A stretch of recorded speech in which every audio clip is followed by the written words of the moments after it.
Good morning students. आज हम सब हमारी पाठ्य पुस्तक ज्ञानोदय कक्षा 7 के पाठ 16 दो कलाकार पढ़ेंगे। कलाकार का मतलब होता है किसी भी कला में जो निपुण होता है, जैसे कवि, चित्रकार या नाटक रचयिता, कहानी लेखक, ये सब फिल्म अभिनेता कलाकार होते हैं। प्रस्तुत पाठ में चूड़ामणि और मार्तंड दो कलाकार हैं, इसलिए इसका नाम भी दो कलाकार ही दिया गया है। एक कवि है, एक चित्रकार है। दोनों ही एक चित्र बनाकर अपनी जीविका चलाता है, उनको बेचता है। और एक चूड़ामणि वो अपनी छोटी छोटी कविताएं, कहानियाँ लिख करके उनको प्रकाशक को देख करके उनसे के बदले अपनी जीविका वो चलाता है। एक बार दोनों को पैसा नहीं मिलता है, तो इस हड़बड़ाहट में मार्तंड जिसके पास चित्र बेचने जाता है, उसके नाक पे गुस्सा मार आता है और जल्दबाजी में उनके पिता की तस्वीर उठाकर ले आता है। इसी प्रकार चूड़ामणि के साथ भी होता है। वह परमानंद को भला बुरा कह करके उसकी घड़ी उठा लाता है। जब दोनों से मकान मालिक पैसा मांगने आता है तो वो उस मकान मालिक को भी परेशान कर देते हैं और उससे 6 महीने के किराए में से 4 महीने का तो माफ़ी करवा चुके होते हैं। इस प्रकार के हास्यप्रद घटनाक्रम से युक्त इस पाठ का अध्ययन करते हुए पढ़ेंगे कि प्रस्तुत पाठ में और क्या क्या हास्यप्रद घटनाएं ये दोनों के साथ होती है, दोनों दूसरों के साथ करते हैं। अब एक बड़ा सा कमरा है। कमरे में किसी प्रकार का कोई फर्नीचर नहीं, क्योंकि दोनों किराए से रहते हैं, तो ज़्यादा सामान उनके कमरे में नहीं है। केवल वह उनके जो काम में आता है, चित्र बनाने के लिए, लेखन के लिए, वही वस्तुएं उनके कमरे में रखी हुई है। अंदर की तरफ कमरे के आधे भाग में तस्वीरें बिखरी पड़ी है और दूसरे आधे भाग में पुस्तकें बिखरे पड़ी है, क्योंकि दोनों ही एक लेखक है, कवि है। तो जो लेखक है उसकी, तो कवि है उसकी किताबें, और जो चित्रकार है, चित्र बनाता है, उसकी तस्वीरें ही, पुस्तकें और तस्वीरें ही उस कमरे में बिखरी पड़ी है। विंकी और मुंह की एक और पंडित चूड़ामणि बैठे हैं और दूसरी ओर मिस्टर मार्तंड बैठे हैं। चूड़ामणि के आगे एक मोटा सा रजिस्टर रखा हुआ है, जिसमें वे फाउंटेन पेन से कुछ लिख रहे हैं, हो सकता है कविता लिख रहे हों, हिसाब किताब लिख रहे हों। और मार्तंड के आगे एक छोटा सा स्टैंड है, जिस पर एक अद्ध बनी तस्वीर लगी हुई है। उसके हाथ में एक तूली है, तूली अर्थात ब्रश है, और वह उस तूली से, उस ब्रश से तस्वीर बना रहा है। अर्थात दोनों का जिस कमरे में वो रहते हैं, उस कमरे के चित्रण किया गया है कि उसमें क्या क्या वस्तुएं हैं, क्या क्या किस किस प्रकार वो दोनों कार्य कर रहे हैं। तभी चूड़ामणि लिखते लिखते कलम रोककर, उसकी आंखें रजिस्टर में लगी हुई है, कलम लिखना उसने बंद कर दिया है, कलम उसकी रुक गई है, और कहता है, सुनो मार्तंड, आज मैं प्रकाशक परमानंद के यहाँ गया था। वह बोला कि किताबें बिकती ही नहीं है। अर्थात हो सकता है परमानंद का उसे पैसे देने के लिए चक्कर दे रहा हो, तो वो बहाना बनाता है। परमानंद जो एक प्रकाशक है, जो पुस्तकें कवि उनको लिख कर देते हैं, वह उन्हें अपनी प्रेस में छापता है, प्रिंट करता है, प्रिंटिंग करता है और बाहर बेचता है। वो बोला कि आपकी जो किताबें हैं वो बिकती नहीं है, पैसा कहाँ से आएगा, एक पैसा भी मेरे पास नहीं। अर्थात वह पैसा चूड़ामणि को देना नहीं चाहता है। तभी वह कहता है कि उस बदमाश ने मुझे तो कह रहा था पैसा नहीं है, और कल ही एक मोटर खरीदी, एक कार खरीदी है। जब उसके पास कार खरीदी है तो पैसा कहाँ से आया? इसका मतलब है बदमाश मुझसे झूठ बोल रहा है। तभी मार्तंड भी उसकी बात सुनकर तुली रोककर, ब्रश रोककर तस्वीर की ओर ध्यान से देखते हुए कहता है, भाई ये तो बहुत ही बुरी सुनाई। मैं तो सोचता था कि तुम रुपए ले आए होंगे, नहीं तो मैं ही लाला रामनाथ के साथ 7 रुपये में ही तस्वीर भेज दी। मैंने सोचा तुम पैसे ले आओगे, इसलिए मैं जो तस्वीर लाला रामनाथ को बेचने गया था, जिसके उन्होंने 7 रुपये लगाए थे, मैं बेच के नहीं आया, कि मैंने सोचा तुम पैसे ले आओगे तो हमारा खर्चा उसी से ही चल जाएगा। इसलिए चूड़ामणि कहता है, रजिस्टर पर आंखें गड़ता हुआ, मस्तक पर बल पड़ जाते हैं। क्या कहा? अर्थात उसको बड़ी टेंशन हो जाती है।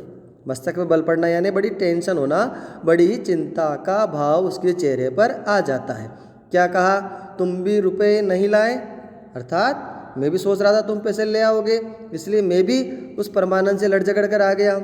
मार्तंड चित्रपट तूली से अर्थात ब्रश से रंग भरते हुए लाता कैसे? भला बताओ, 50 रुपये की तस्वीर के अगर कोई 25 भी दे देता तो वह मैं उसको बेच आता, लेकिन जब कोई ये कहे कि मैं 7 रुपये के ऊपर एक कौड़ी भी नहीं दे सकता, 7 रुपये से ज़्यादा 1 रुपया भी इसका नहीं दूंगा, तो बताओ मैं इतना बड़ा नुकसान कैसे सहन करता। मैं तो बताओ मैं क्या कर सकता था। मैंने वो चित्र बेचना चाहिए या नहीं बेचना चाहिए, ऐसा वह चूड़ामणि से पूछता है, क्योंकि बहुत बड़ा नुकसान हो रहा था। 50 रुपये में 25 रुपये तो ठीक था, लेकिन 25 और 7 रुपये बड़ा डिफरेंस हो जाता है। इसलिए वह कहता है, तभी चूड़ामणि लिखता हुआ कहता, हाँ ऐसी बात है, तुम्हारी जगह अगर मैं होता तो मैं उससे साफ कहता। किससे? उस लाला रामनाथ साहब कहता कि तुम्हारे बाप ने भी कभी तस्वीर खरीदी है जो तुम खरीदोगे। अर्थात कहने का मतलब है मुझसे किया था कि तुम्हें चित्रकारी का अनुभव नहीं है, तुम्हें तस्वीरों का अनुभव नहीं है, इसलिए तुम्हारे पिता ने भी नहीं खरीदा होगा, तुम भी इसे खरीद नहीं सकते हो। ये कहकर मैं सीधा वापस आ जाता। मार्तंड तस्वीर बनाता हूँ, अच्छा होता कि तुम मेरी जगह होते। अर्थात तुम इतना कहकर आ जाते, ये बहुत ही अच्छा होता कि तुम मेरी जगह होते। परंतु चूड़ामणि कहता है, तो क्या तुम बुद्धू की तरह चले आए, तुम क्या मूर्ख की तरह चले आए, उसे कुछ भी नहीं बोल के आए।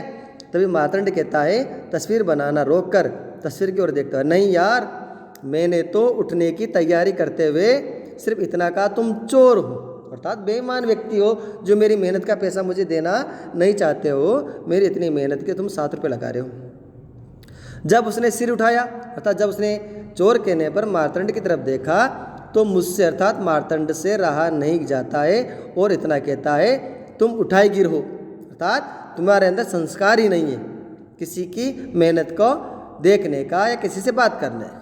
जब उसने मेरी तरफ देखा, अर्थात सिर ही उठाया, अब उसकी तरफ देखता है, तब मैं उससे इतना कहने का लालच भी नहीं रोक सका कि तुम गिरगिट हो, अर्थात गिरगिट की तरह रंग बदलते रहते हो, जैसे अपनी एक बात पर तुम स्थायी कभी भी नहीं रहते। सोचिए आप, इतना इतना कहते हुए मार्तंड ने बहुत कुछ उसको सुना दिया था। लाला रामनाथ को गिरगिट भी कह दिया, उठाए गिर भी कह दिया, चोर भी वो उसे कह देता है। तभी चूड़ामणि हंसते हुए रजिस्टर को देखता है, रामनाथ को वह बहुत कुछ सुना देता है। अब देखिए, चूड़ामणि हंसते हुए रजिस्टर को देखता है, बात तो तुमने बेजा नहीं की, बेकार नहीं की, बहुत ही अच्छी बात कही है। तभी मार्तंड मुस्कुराते हुए तस्वीर पर ब्रश चलाते हुए कहता, नहीं, बात तो बेजा नहीं थी, बेकार नहीं थी, लेकिन बात कहने के जोश जोश में मैं ये भूल गया था कि मैं उसके घर में बैठा हूँ और उसके 10-5 नौकर भी उस घर में रहते हैं। कहने का मतलब मैं एक तो उसके घर में हूँ, ये बात मैं भूल गया गुस्से में, और दूसरी बात ये भी भूल गया कि उसके यहाँ 8-10 नौकर, 5 नौकर और 10 नौकर भी काम करते हैं। अगर कोई ज़्यादा मैंने बोल दिया तो मेरी पिटाई भी हो सकती है, ये बात भी मैं भूल गया। चूड़ामणि जमीन पर कलम को ठोकते हुए, फिर क्या तुम पिटे? डायरेक्ट मुद्दे की बात पूछा नहीं, क्या हुआ, कैसे हुआ, क्या तुम पिटे? तब मार्तंड कहता है, ब्रश रोककर अगर पिटता तो भी अच्छा था, क्योंकि इधर बहुत दिनों से पिटाई भी नहीं हो सकता। उसकी 2-3 बार पिटाई हो गई हो, इसी बात की वजह से अपने जोश में वह उसने किसी को अपशब्द बोल दिए हों और उस व्यक्ति ने उसकी ठुकाई पिटाई कर दी हो। इसलिए वह कहता है कि मैं बहुत दिनों से पिटा भी नहीं था, लेकिन इसकी नौबत ही नहीं आई। नौबत अर्थात क्यों नहीं आई, इसका अवसर नहीं आया। क्यों नहीं आया? नौबत यानी अवसर। उसने नौकरों को आवाज़ दी और 4 आदमी कमरे में घुस आए, अर्थात मेरे इतना कहने पर उसने तुरंत अपने नौकरों को बुलाया। 4 आदमी उस कमरे में घुस आए, उसने कहा, मारो। मैं समझता कि मुझे कह रहा है, लिहाजा मैंने ताना घूसा और वह बैठा था सामने, सो घूसा ठीक उसकी नाक पर पड़ा। कहने का मतलब फिर उसको जोश आ गया। बिना बात को समझे जल्दबाजी में मार्तंड ने यह भी नहीं देखा कि नौकरों को किसे मारने को कहा गया है। उसने तुरंत अपना फैसला लिया और एक घूंसा उस लाला रामनाथ की नाक पर जा ठोका। चूड़ामणि चौंक गया, अरे इतना बड़ा फैसला ले लिया, वेल डन, शाबाश, और उसे बधाई देता है, बहुत अच्छा, तुमने अच्छा कार्य किया, और फिर वापस लिखने लग जाता है। लेकिन फिर उसके मन में प्रश्न आता है, तुम बच कैसे गए कि तुम्हारी पिटाई नहीं हुई, सही सलामत तुम मेरे सामने खड़े हो, तुम बचे कैसे, ये भी तो बताओ। तो मार्तंड कहता है, तूली नीचे रखते हुए, अर्थात ब्रश को नीचे रख देता है, अब आराम से बात कर रहा है। ये बात हुई कि नौकरों ने संभाला उसे, कि मैंने जैसे उसके घूंसा मारा, नौकरों ने मुझे भूल गए और सीधा उनके मालिक को संभालने लग गए कि क्या हुआ, और मैं तुरंत तस्वीर उठाकर वहाँ से भागा लोग ले दे करती ही रहे, अर्थात मुझे पकड़ने के लिए, मारने के लिए कहते रहे और मैंने सीधे घर पहुंचकर सांस ली, कुछ रुक कर। अब थोड़ा रुक जाता है, बताता है, लेकिन आएगा वह जरूर। अब देखो क्यों कह रहा, मार्तंड को पीटने नहीं, क्या गलती हुई मार्तंड से, सुनिए। आएगा वह जरूर, गलती से मैं अपनी तस्वीर की जगह उसके बाप की तस्वीर जो उसी दिन विलायत से बनकर आई थी उठाकर ले आया हूँ। अर्थात मैं जल्दबाजी में अपनी तस्वीर तो वहीं भूल गया और जल्दबाजी में लाला रामनाथ के पिताजी की जो तस्वीर थी जो विलायत अर्थात विदेश से बनकर आई थी, मैं उसे ही उठा लाया, इसलिए वह उसे आना तो ज़रूर पड़ेगा अपनी पिताजी की तस्वीर लेने के लिए। इस प्रकार दोनों हंसने लग जाते हैं। तभी चूड़ामणि लिखते हुए, खैर कोई बात नहीं, चिंता मत करो, मैं भी परमानंद की सोने की घड़ी उठाकर ये कहता हुआ भागा कि अगर 2 घंटे के अंदर रुपया नहीं दिया तो मैं घड़ी बेच दूंगा। अर्थात वह भी परमानंद को धमकी देकर आता है कि अगर 2 घंटे के अंदर मुझे मेरा पैसा वापस नहीं मिला, कौन सा पैसा, वह पैसा जो चूड़ामणि परमानंद के पास मांगने गया था उन कविताओं के बदले जो उसने पब्लिश करने के लिए दी थी। तो जेब से घड़ी निकाल कर वह देखता है, तभी बाहर से दरवाज़ा पीटने की आवाज़ आती है। दोनों अपना अपना काम रोककर दरवाजे की तरफ देख रहे हैं कि दरवाज़ा कौन पीट रहा है, कौन दरवाजे पे आया है। इस प्रकार विचार करते हैं। अब इससे आगे हम अगली कक्षा में पढ़ेंगे। धन्यवाद।